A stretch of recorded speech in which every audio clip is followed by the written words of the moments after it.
why the caged bird sings. The free bird leaps on the back of the wind and floats downstream till the current ends, and dips his wings in the orange sun rays and dares to claim the sky. But a bird that stalks down his narrow cage can seldom see through his bards of rage. His wings are clipped and his feet are tied, so he opens his throat to sing. The caged bird sings with fearful trill of the things unknown but longed for still, and his tune is heard on the distant hill, for the caged bird sings of freedom. The free bird thinks of another breeze on the trade winds soft through the sighing trees, and the fat worms waiting on a dawn-bright lawn, and he names the sky his own.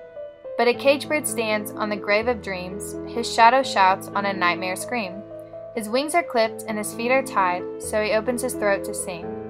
The caged bird sings with a fearful trill of things unknown but longed for still, and his tune is heard on the distant hill, for the caged bird sings of freedom.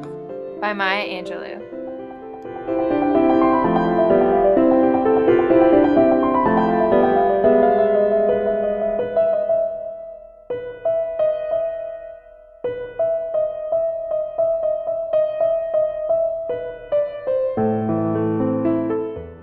Angelou, who grew up as a young African-American girl, had a very troubling, traumatizing childhood.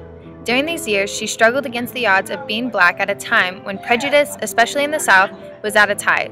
But most of all, her story is the story of discovering who she is, of working her way through a multifaceted identity crisis.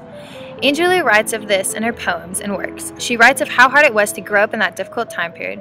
In her poem, she writes, "The caged bird sings with fearful trill of the things unknown but longed for still, and his tune is heard on the distant hill, for the caged bird sings of freedom." Using symbolism, she shows how the caged bird is parallel to a colored person being raised in that time period. When Angelou says, "fearful trill of the things unknown but longed for still," she is saying how the colored people do not know the life of freedom, but they see it and they want it. But disaster struck when her mother's live-in boyfriend, Mr. Freeman, seduced and violently raped Maya. After a brief court trial, Freeman was sentenced to jail. He never made it, though. Her mother's brothers beat him to death behind a slaughterhouse. Hospitalized for her injuries and traumatized, Maya returned home a changed child. She would not talk or smile. To others, she was thoroughly disagreeable. She writes to empower others who have faced adversity and continues to do so. She writes for all those who have faced the same obstacles she has, and those who have been given every reason to give up but still keep fighting.